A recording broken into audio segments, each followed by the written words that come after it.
this your chance to know what the latest sports news is in town, chances to win tickets, and knowing what's going on with all your favorite KFAN shows?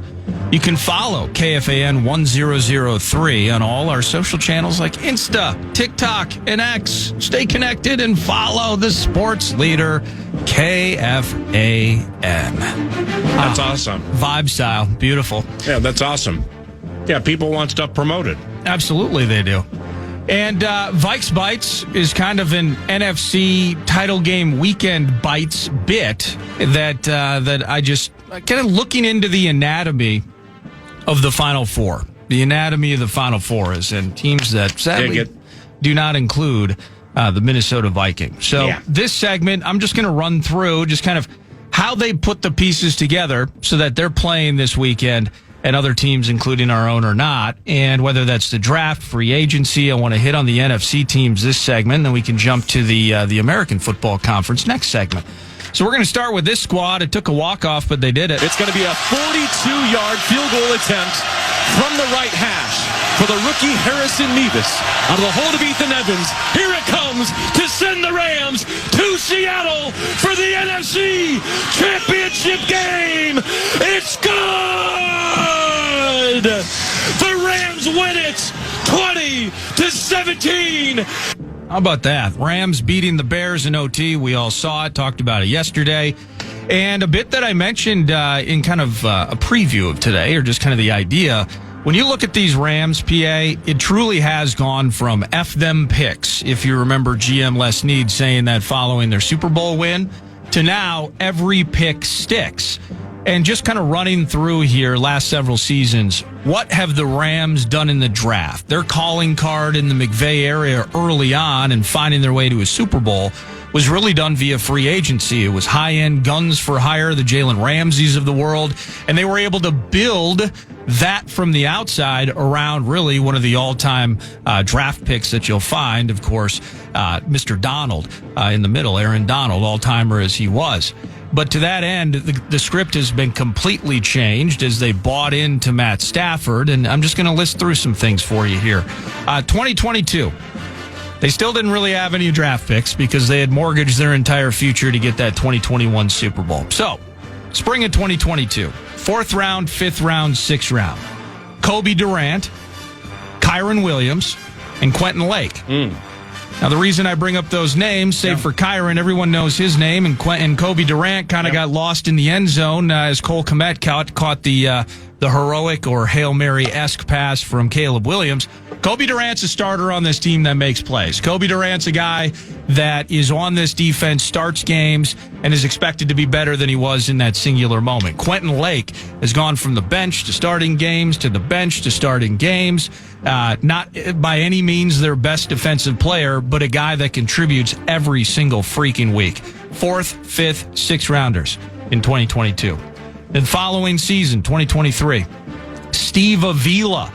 They get older. Whitworth's on TV. Havenstein proved it again this year. Couldn't stay healthy. Jonah Jackson goes from the Rams to the Bears. John Sullivan years ago, his back hurt. They've been trying to figure out the center position for a number of years. The in and out and the revamping of that O-line really in play. Steve Avila out of I think it was TCU, second rounder. Right. He's their starting guard. And you'll also then remember in the 3rd round of 2023, a name, Byron Young. Vikings fans are familiar with him because he nearly tore Sam Darnold's head off in a Thursday night game in 2024. Right. Kobe Turner. Oh, does that name sound familiar? No big deal. One of their massive playmakers on the interior. He got him in the 3rd round. And then, well, Warren McClendon. Well, who's Warren McClendon? Well, I mentioned Havenstein, still hurt, always hurt, can't stay healthy, sad, later stages of his career. Their 5th rounder from 2023 is currently starting at right tackle.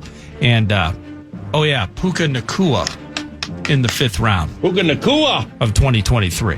So, again, we got 3 starters in 2022. Avila, Byron Young, Puka, Kobe Turner. That's 7 starters and game changers in just 2 drafts alone. Now let's go to 2024. The Rams. F them picks. Now every pick sticks.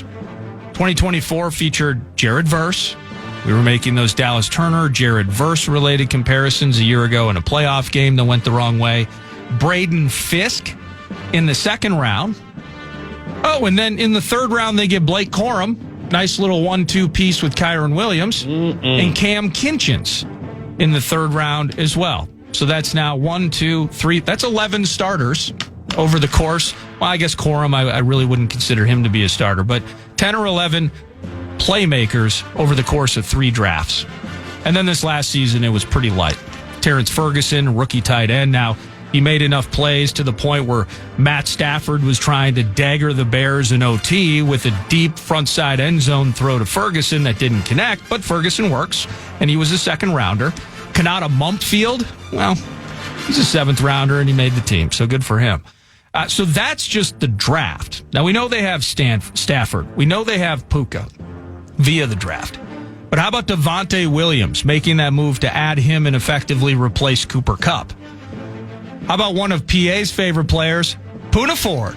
Poona was out there running around big old 95. Oh, fat people get tired when fat people make plays, and that was Poona. Love Poona. I'd love him on my team. Mm-hmm. Cam Curl comes in late last year. Emmanuel Forbes, corner, was a cast-off from Washington that they grabbed and has actually played quite well. I think he's been nicked up of late, but they found a use for him. Colby Parkinson, a free agent from their upcoming opponent, as a matter of fact. Parkinson, a free agent from Seattle. Starting linebacker Omar Spates. He's a 2024 UDFA. Nate Landman was a UDFA who spent time with the Falcons, joined the Rams last spring. He just signed a $22 million extension. They're so happy about Nate Landman. He's so key. He led them in tackles. He had 8 tackles for loss this year. He had 7 in his first 3 years with the Falcons, and he played a bunch. So with Nate Landman, that just shows you when you get the right people in front of you, and likewise for some of these offensive players you're talking about, when you're protecting or working with a Hall of Fame quarterback, that personifies the blemishes are covered because of this. Right. And so kind of in summation with the Rams. Well, Landman's the bomb. And not every team is going to look the same as we go through this, although you're seeing some NFC comparison similarities that I'll get to momentarily with the Seahawks, and then you'll see some similarities with the Patriots and Broncos as well in terms of working outside of the draft. Yep. But are you kidding me with this run? And we laud what they did, of course, building up what is a very nice roster offensively, specifically in Detroit. Drew Petzing, by the way, is going to get to run that offense. We'll talk about that during news. But you think about just kind of runs, stretches. So you get Patrick Mahomes in Kansas City, and you don't necessarily have to be perfect in the draft. He'll try to make the Sky Moores work and the Justin Watsons. And, well, you had, of course, Kelsey there at his prime for a number of years, too. And you can see how that wane when you miss on the draft. But to that end,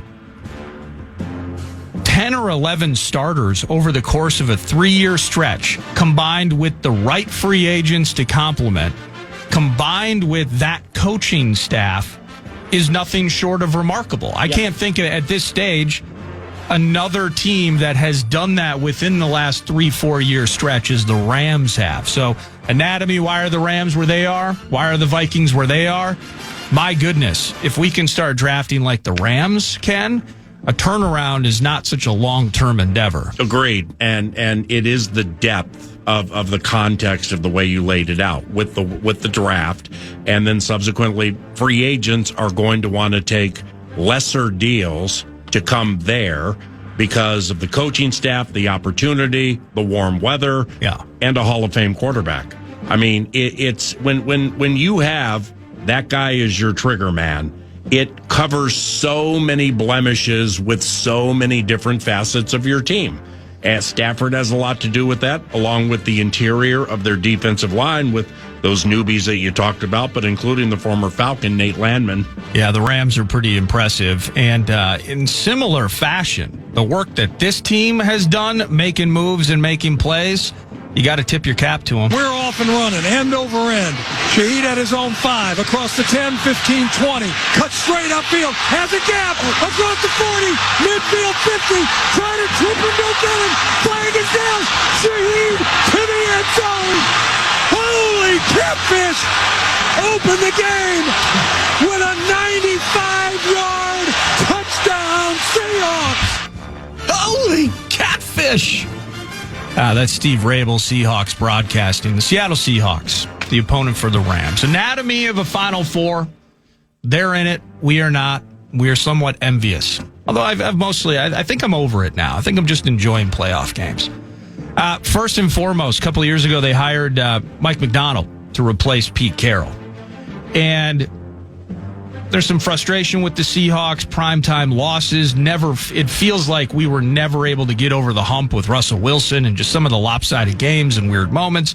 Cam Dantzler, what are you doing? I think it was Frank Clark jumping the kicker a number of years ago to block a Greg Joseph, or maybe that was a Dan Bailey field goal. Again, just the memories can go on. The beating at the College Stadium and Cordero Patterson moonwalking into the end zone like we were up by 30 instead of losing by 30.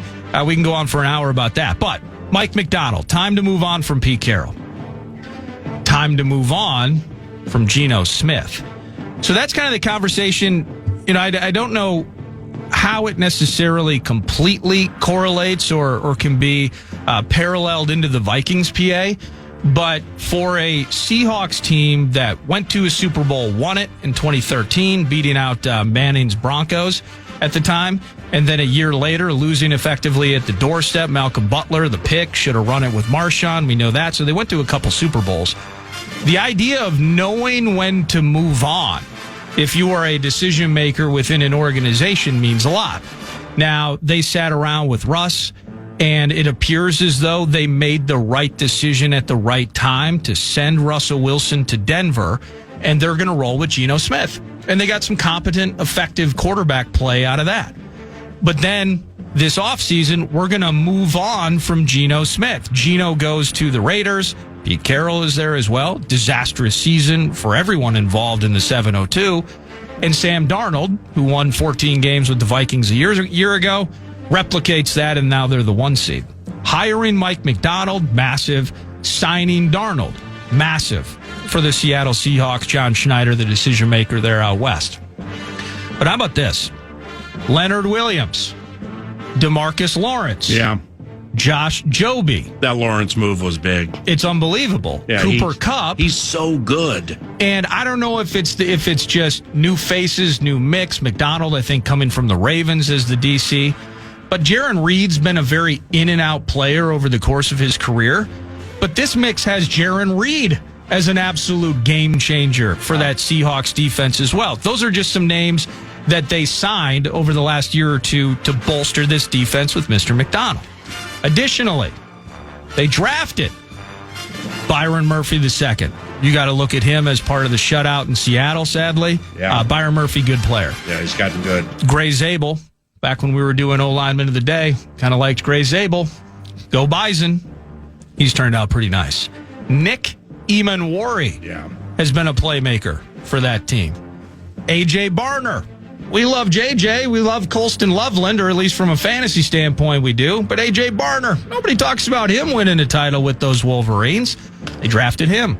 Torrey Horton. I think he's actually, frankly, Torrey Horton, really, really fresh start to the season. Hasn't necessarily made the difference that he did earlier in the season, but all the same, he's making plays. Jalen Sundell, who knows about him other than that he's starting games on the O-line, and also Fargo go crazy. He's a fellow UDFA Bison. And Elijah Arroyo. In 2023, they drafted Devin Witherspoon, Jackson Smith-Njigba, and Zach Charbonnet. Sadly, ACL L for Mr. Charbonnet, it sounds like. Yeah, that's big. So that's what they've done to draft. Additionally, I mentioned those signings earlier. How about trading for Ernest Jones IV? Max Brosberg, not a big fan of Mr. Jones. They traded for him? They traded for him. Oh, by the way, you know who picked him? Who? The Rams did. Oh, that's right. The former Ram, Ernie Jones. So they traded for Ernest Jones IV. Yeah. They traded for Rashid Shaheed. You heard the highlight there as he's running one back to open that game against the Niners over the weekend. And then they add Julian Love. He came from the Giants. And I think it's Uchenna Nwosu. Yep, perfect. He was a Charger at some point. Again, so the combination, the perfect mix in this case of the draft and the signees, there's a common theme here for you who are listening to 9 to Noon. You get it. Some teams are doing this, others sadly are not, maybe our favorite team. The mix of getting the right head coach, getting the right QB at the right dollar amount, signing veteran names with elite home run drafting over the last 3 seasons.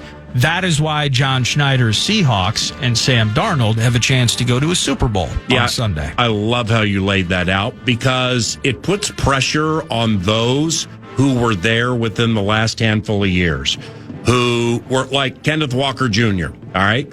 Yeah, you're good. You probably got some bell cow to you. Yeah. We're still going to take the kid from UCLA, and we don't really need to go down the road of what the plan is. Just know it's the plan and you're part of it. Yep. Well, Charbonnet keeps Walker Jr. fresh. He does. And vice versa. Then you get to the defense and Reek Woolen, the artist formerly known as Tariq Woolen, legally changed his name to Reek. Reek Woolen with the arms that go from Maui to Maine. It's easier to write. I mean, he was considered several years ago as he was taken in like the 5th round because he's not super fast. But he was so well considered by everybody around the NFL that he had that jump out explosive rookie season. That and had they were to be kind of talking. Yes. Wow, my goodness, is this a different kind of Richard Sherman? Are Right. they Legion of Boom 2.0 type of thing? But he now is maybe considered the second best corner on the team. I don't even think it's that. I mean, he might be the 3rd best corner or 4th unless they've had injuries. Well, it's got to be Eamon Worry, right? I mean, is Eamon Worry because Witherspoon, he's a safety. Witherspoon. Well, I think they use him multiple ways though, but maybe it's Witherspoon. All over the place. Yeah. But Witherspoon in that Niners game, and he got pulled late because he couldn't lose. They wanted him to get hurt. He had a bunch of tackles. I mean, like 7, 8, 9 tackles. He had a pass defense that was key. And Witherspoon has become a stalwart, standout corner in the entire NFL because of the acquisition of Lawrence, because of the improvement and emergence of Byron Murphy Jr. Byron Murphy, is he also a junior? I think he's the 2nd. Yeah, the 2nd. Thank you. Yeah. Byron Murphy, the 2nd, the Texas tackle, defensive tackle. And also because the offense has been in control of things with the additions you mentioned, so they can keep the defense fresh. Right. It's not a lot of 3-and-out terrorism, so therefore the Reek Woolens and Byron Murphys and DeMarcus Lawrence and Ernie Jones and all that, they and Boye Mafe too, who helps them in a pinch. They're fresh. And they just got that balance thing going on really nicely where Clint Kubiak, the offensive coordinator, is interviewing for head coaching jobs. Their quarterbacks coach, Andrew Janocko, I believe will be elevated to an offensive coordinator role one day. And Leslie Frazier as the calming defensive mind influence that amplifies what McDonald does. Right. So think Zimmer and Edwards, but Leslie's just different than those two. I mean, Leslie Frazier works with the players, ministers to the players, and he's just a calming force behind the scenes that also was added in the mix within the last couple of years, and it's done nothing but help. No, true. And the combination of all those together is anatomy of a Final Four. So we handled the NFC this segment, PA. Yep. Let's pause, come back. I can run through the Patriots and Broncos as we as Vikings fans, we love our favorite team. We want them in this mix, but they're not. So we're looking forward to a weekend of games that should be mighty fine. And I think you're going to get to hear coverage all day on Sunday right here on The Fan as well. Amen with all that. That was the Steve's Appliances Marathon segment, courtesy of Steve's Appliances. MLK Day sales still going on. You can save $3,100 on a 4-piece GE kitchen set. Learn more at stevesappliances.com or stop by the showroom in Mounds View. It's stevesappliances.com. Like Nordo said, the AFC around the corner, then News du Nord. After that, elite scribe / raconteur Sam Farmer from the LA Times. He's following the LA Rams all throughout the playoffs and the season. He'll have some interesting stories to share. But first, let's give away some money. The Fan wants to give you a shot at some bonus bucks, National Cash Contest style. Go to KFAN.com, enter the keyword bonus. What a bonus it would be to win some bonus bucks with the keyword bonus at KFAN.com. Into the Fan. Indeed, thanks for listening to The Fan. And if you want to chime in on what's happening with your favorite KFAN program. Make your voice heard on the Bradshaw and Bryant text line. Let us know what you have to say simply by texting your message to 64686. That's 64686.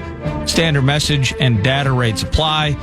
For instance, you could chime in and say, oh my gosh, am I listening to Rams fan line right now? Or Clayton in Rochester, Nordo. It's Softy versus McVay in the NFC title game. Are we on our own after that, or will we hear from Softy this week? Hours. Just joined the show. Sorry if I missed it, Clayton. Thanks for listening and sending those messages in. Good, bad, and ugly. We're going to read as many of them as we possibly can. Anatomy of a Final Four, PA. Anatomy of a Final Four, sadly, that does not include the Minnesota Vikings. But on the AFC side, just handled the NFC last segment. The New England Patriots do things like this. The 1st and 10 for the Texans, working right to left from the far hash mark. C.J. Stroud in a tight formation, 2x2. Single back is Chubb. Play fake. Bootleg to the near side. Receiver fell down, and Stroud throws it up in the air. Intercepted Marcus Jones. Right 20, 15, 10. Jones is tackled by Hutchinson. Takes him to the pylon. Touchdown! Patriots! Look at it. It's nuts again. Look at him, Vito. They're going nuts. And you got to love it. You gotta love it. WBZ 98.5, the Sports Hub. Mr. Sosi, Mr. Zolak. It's always fun. The Patriots, anatomy of a Final Four. How about this team? You know, the dynasty that it was with Tom Brady. What was one thing that they were kind of known for, PA? Hideous drafting in some respects. Would you agree with that? That Bill Belichick, the coach, and Bill Belichick, the personnel drafting guru. Yes. Well, guru is probably the wrong word. Those are like two separate people. Yes. That could be evaluated separately. But when I said when you have Stafford, when you have that guy, or with Brady, when you have the guy. I mean, you talk about blemishes being covered up. Holy cow. Well, and the work, and I mean, again, over the course of that dynasty, the work they got out of the Wes Welkers of the world, the work that they got out of Julian Edelman at some point, a former quarterback, maybe Kent State, the slot receiving, Danny Amendola. What about Danny?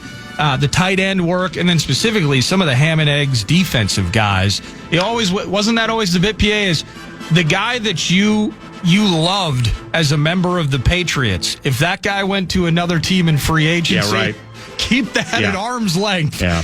It's like 20 years ago, the Vikings got Bethel Johnson, and I'm like, okay, well, they're going to need a new receiver within 6 games to a year. To the Patriots of now, though, they did hit, I believe, on Christian Gonzalez. That was 2 seasons ago, the 2023 draft.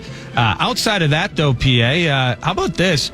Kayshon Boutte. He was a 23 6th rounder. Yeah. Let's just roll with the offense to start. So they get Boutte. He's a 6th rounder from 23. Diggs picked up after Houston. We know that.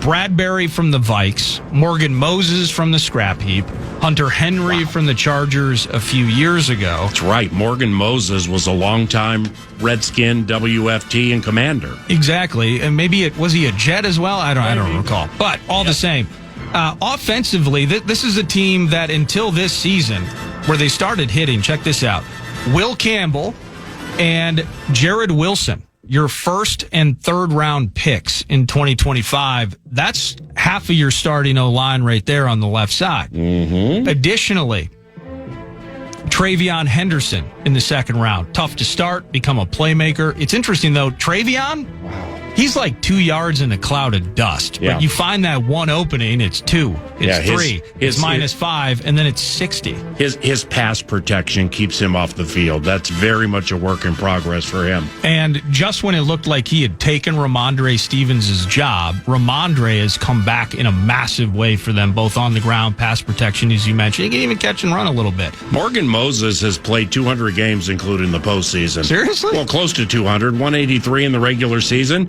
I mean, that's you're right. He played for the Jets last year, but I don't know. I mean, it's a ham sandwich what they had to have gotten him for, and he's helping a ton. Yeah, and he's still going, and they need every bit of him.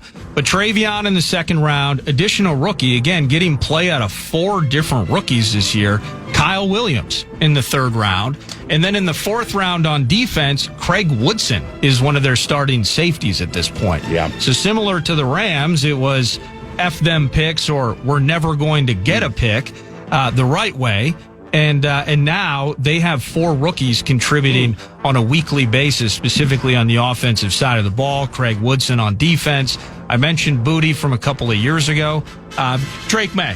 This is a little bit different, PA, because they had to be absolutely hideous to be in a spot where they could take Drake May.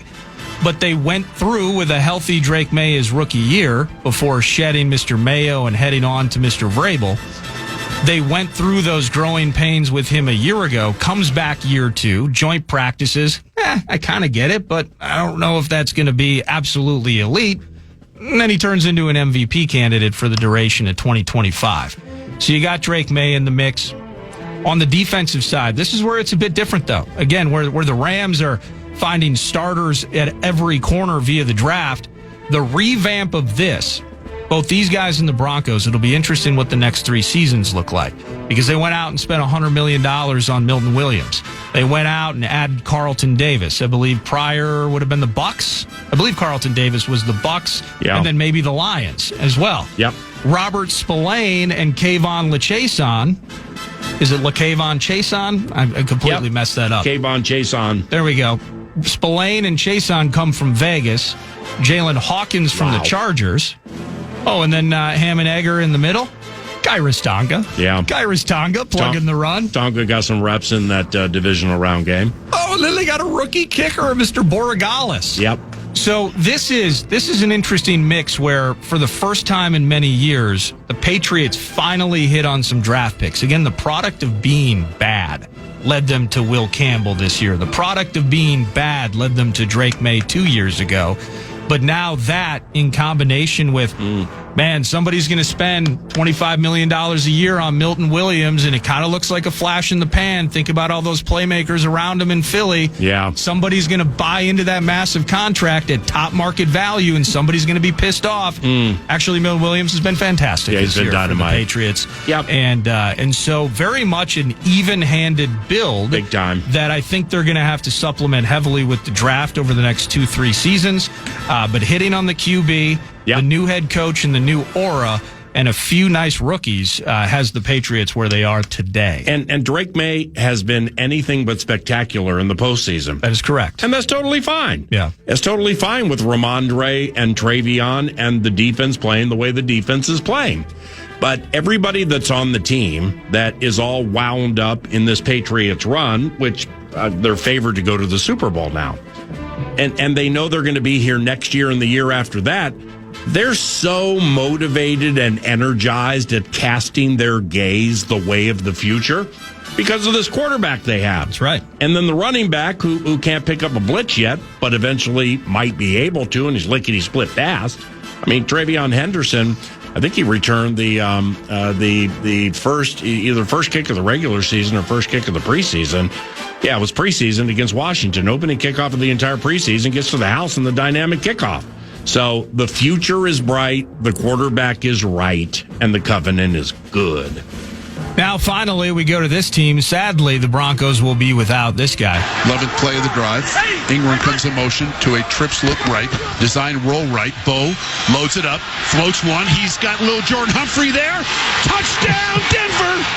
I can't. It's Dave Logan. It's little Jordan. I think that's his real name, too. I think it is. Yeah. And I can't not laugh. And I apologize. Little Jordan, he's in the NFL making plays, had an awful drop early in that game, finds that touchdown later on. Beautiful throw from Bo Nix. My 2 favorite names in the NFL are Lil Jordan Humphrey.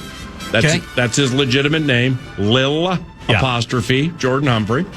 And McCorkle Jones. Mac Jones' real name is McCorkle. McCorkle Jones. I understand Mac. Sometimes nicknames, people force nicknames all the time, force abbreviations. It's okay to be proud of your original name. McCorkle? Right. Mac. Yeah, absolutely a Mac. McCorkle has him in a McPickle.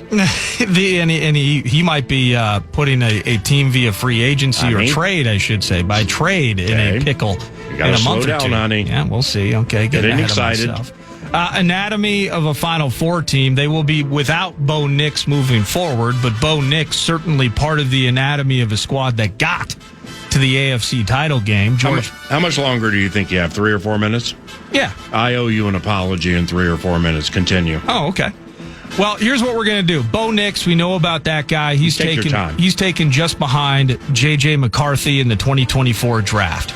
But before we get to the offense, we'll start on defense. This is where it gets, again, whether it's Milton Williams, Carlton Davis, the Patriots trying to get better in a hurry via free agency. There's an aspect of this that is similar with the Broncos. George Payton and then, of course, Sean Payton coming into the mix a couple years ago. Yeah. Only Jonathan Cooper, a 21 seventh rounder. Ooh. And then they hit a home run with Nick Benito in the 2022 draft. Yeah. Those are really the only organic talents on the defensive front specifically. So Zach Allen signed in 2023, Malcolm Roach 24. They traded for John Franklin Myers in 2024. Alex Singleton signed in 2022. And by the way, a little throwback.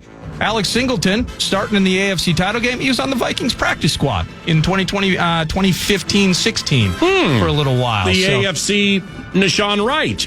Basically. Dre Greenlaw, Hufanga, those were both from the Niners. So their defensive front, for the most part, Hufanga's a safety, by the way, my bad, but their defensive front, for the most part, are guys that they had to go out and add via free agency. Now, with that said, you look at the secondary. I mentioned Hufanga. He comes from the Niners, but Pat Surtain, Jahdae Barron, a couple first-rounders. Surtain, the second, one of the better corners in the entire league. Jaquan McMillan was a UDFA they signed a few years ago. Riley Moss, a third-rounder in 2023. Wow. So on the defensive front, they got better in a hurry with heavy free agent signings, not dissimilar from the Purple, for instance. But on the back end, it appears as though all they've done is hit some serious home runs in the secondary. So that's where they are on the defense. Yeah. On the offense, Bo Nix, we know that guy. O-line is anchored by Garrett Bowles, that first-rounder from 2017. He's the elder statesman. They got Ben Powers from the Ravens, which led to Dalton Reisner coming here. McGlinchey, the right tackle from the Niners. But Quinn Miners, a third-rounder from 2021 that they really like. And then they had a seventh-round rookie, Tyler Forsythe, start in at center. I think Sam Mustipher's filling in for him, though. He was hurt last weekend. So from a draft standpoint, it's really been focused in on skill players in Sean Payton's tenure. Pat Bryant, the wideout in the third. Troy Franklin in the fourth round. They're making plays this year to supplement Cortland Sutton, but Bryant was hurt this last game, and Troy already was. Lil Jordan, though. That's his real name. Lil Jordan. Yeah, they named him because he loved basketball. Well, his family wanted him to love basketball. Okay. So, Lil Jordan. Lil Jordan. Right. So, that is his legal name, Lil Jordan Humphrey. Tariq Woolen legally became Reek Woolen. Somebody actually gave somebody the name McCorkle when they were born. And I just, Buster Screen. Remember the corner Buster Screen? It's a great name. Yeah, Buster Screen. His nickname's Buster. His real name, Daryl Frank Screen Jr. So he ended up going by Buster Screen. Well, perhaps they were prescient many years ago when they started calling him Buster because nobody wanted to know Daryl Frank Screen Jr. Why? So where's he been? Where's he been the last couple of years? Yeah, he's had some legal troubles, hasn't he? I didn't know that. Wasn't he on the run in Florida or something like that? Let's see. Daryl Frank Screen was arrested in August of 2023 in Canada for bank fraud related charges. Ooh. And he's waist deep in the big money right now. Holy cow, Buster. What the hell are you doing, man? By the way, props to Lil Jordan Humphrey's parents. Because if Lil Jordan grows up and he's just selling, I mean, no offense to anybody, like selling property casualty insurance, it's Lil Jordan. But he did indeed. He didn't find his way to the hardwood, but he found his way to professional athletics. Damn. Wherever Peyton goes, he goes. Good for Lil Jordan indeed. R.J. Harvey, that second-round rookie. Jaleel McLaughlin's a UDFA from a few years ago. The Broncos of all these teams, while hitting on secondary draft picks, and R.J. Harvey has a chance to grow and get better. Yeah. A significant aspect of the Broncos have been related to free agent revampings and finding guys off the street who can compete. And it's, sadly, we have to tip our caps and offer our respect to a terrific job well done by Sean Payton, working in hand with George Payton, the GM, to put the Broncos where they are today. Amen. And they're underdogs at home this weekend against New England. Seattle is favored over the LA Rams, and those games can be heard on KFAN this weekend. A couple of things around the corner. We have a truncated news du Nord, but also an apology for Nordo coming from yours truly. You don't want to miss this apology. It's KFAN. All right. When you're doing the anatomy of the Final Four, what it takes to get there, Bikes Bites, 3 downs of sound, odd audio, Stump the Snob. When you're leading something, I don't like to be head down, mashing on my phone for 30 consecutive minutes. All right? I just don't like it. I think it's rude, quite honestly. But that last 30 minutes, when you started like middle of the Rams portion of the anatomy, I just, for the last 35 or 40 minutes, I've been freaking out, man, because I thought it hit me, the King Charles Cavalier, your favorite dog, Teddy. Oh, Teddy. Yeah, Fat Teddy. Fat Teddy. It just hit me. Did I let him back in when I left at 6:45 in the morning? Or is he still in the backyard? Oh, come on. On the deck, like hiding underneath something? He's so cold. Yeah. I mean, honestly, I was like, damn, man, I can't remember letting him back in. Oof. So I had to go to the personal text machine. Do we know? Well, Derek worked till 3:30 in the morning at CBY. So he was the first text and call. No answer. Yeah. His roommate, my surrogate Nathan, no answer. Eventually got back. Cotton John at work. Cotton John wife at work.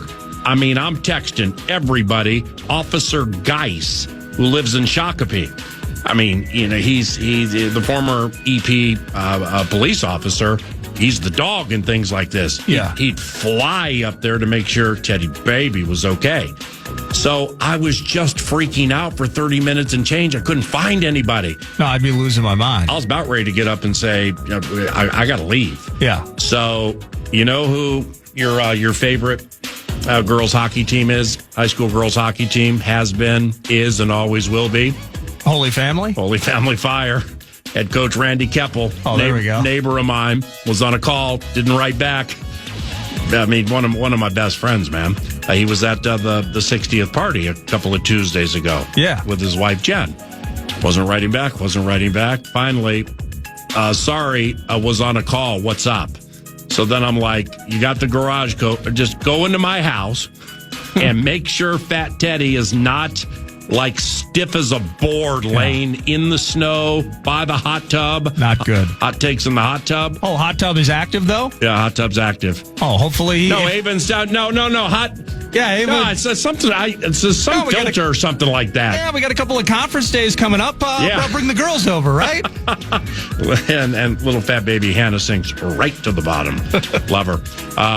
So Keppel ran over there and sent me a picture. Teddy on floor, snoring away. That's terrific. Like, oh, wow. I went through 30 minutes, man, thinking I left that. I mean, and the dog's probably 5 pounds over. And he's a furry. He's got a little pillow top. King Charles Cavalier. Would he have most likely been fine? Yes, probably. You can't do that, though. Those paws, though. No, I mean, I know. It's like and then I made the mistake, which I don't do, whether it involves my prostate, whether it involves scratching my legs too much, or what. I am not go to the internet guy and doom scroll. Right. And be like, oh, wow, look, wow, hey, I'm not that guy. But it's not a mistake, but I went, while you were chatting, probably now middle of the chickens, the chicken scratch. Well, then I Googled the pounds of a King Charles Cavalier temp 0. How long can they stay outside? It was a complete disaster. So now we're going to break, and I'm pondering, all right, well, is Abbott here? I mean, Nordo's fine. And Abbott would be fine. I might have to run home or send Abbott to my house to make sure Fat Teddy's okay. Abbott would do it. And then the hockey coach wrote back, let's go Holy Family Fire. Sent the picture. Fat Teddy snoring by the kitchen. Oh. Hey, I didn't leave leave the dog outside at 6:45. Hey! Woo! I have somebody in my neighborhood, and it is exceptionally frustrating. They've been spoken about it. They are an individual or individuals who leave their dog outside on the back deck for an hour or two every day. And does the dog bark? Well, that's the thing. It used to be the issue I had was, man, this thing just doesn't stop barking. Like somebody spend some time with the dog, please. Yeah. I got baby Hannah at the time when she was real young and nap time meant everything. Now she sleeps through anything. But leaving the dog out for an hour or two when it's sub-zero temps, that is an issue that is being broached in our neighborhood at this particular point. I think it's awful to do that. I don't know why you would. And it's the paws. Well, Teddy, I mean, if he's left out too long, he will bark, and he will bark incessantly, and it's a loud bark. They let you. That's them letting you know it's time to go in. I got one neighbor who doesn't talk. Cotton John's working. The hockey coach doubles as a real estate guy, so he might be out trying to move product. Got two other people in the neighborhood who relocate to different states when it gets cold. I mean, I was in the belly of the beast. Geis is in Florida. I mean, I was in the belly of the beast right there, man. So I just, you'll say it's okay because it is okay because it was Fat Teddy. But I just wanted to apologize for being on my phone and having my head down so much when you were talking during all that work you put into the anatomy. The dog is okay, and that's the A topic. The casino at Canterbury Park, you mentioned Derek Allen's there, or was there until 3 in the morning. Making that money, but you can make that money at the casino at Canterbury Park with poker, blackjack, and table games all year round.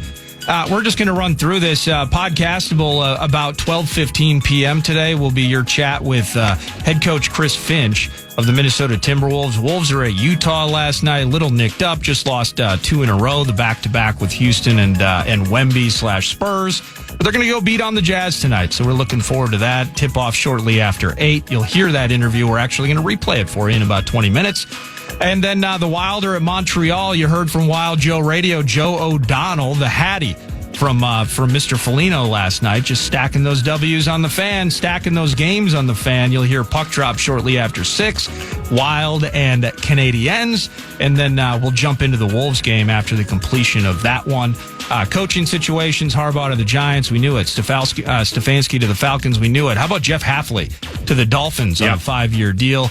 It's interesting, Dolphins fans kind of annoyed by this. Hafley was head coach at Boston College for 4 years, never won more than 7 games. Rubes are pissed about that. Then very short stint with the Packers, so Dolphins fans a little skeptical of it. Similarly with the Titans is Robert Saleh is getting his second head coaching opportunity in Tennessee. Defense does need a fresh look. Didn't get a lot of takeaways. They were hideous in the red zone. Jeffrey Simmons, though, and that's kind of about it for them with some aging guys behind them. But the Titans are like, what? We drafted Cam Ward, PA. We're thinking we need an offensive mind. They're talent poor. Calvin Ridley and a couple rookies at wide receiver. Chiggy Okonkwo at tight end. Pollard and Spears, an okay tandem. But we need to develop Cam Ward. So what's the infusion of talent? Who's the OC going to be? Maybe Mike McDaniel will join up with his former Niners colleague with the Titans. But head coaching spots are slowly to be filled. I didn't think about that. Brian Flores interview too with the Steelers today. Mike McCarthy, big spot interview tomorrow in Pittsburgh. So some things maybe coming to fruition or finality in Steel Town as well. Let's head to the West Coast and mix in some Rams and NFL conversation with old school, best school, Sam Farmer. He's a quarter-century writer for the LA Times, and he's following the LA Rams during the postseason. 9 to noon continues after this.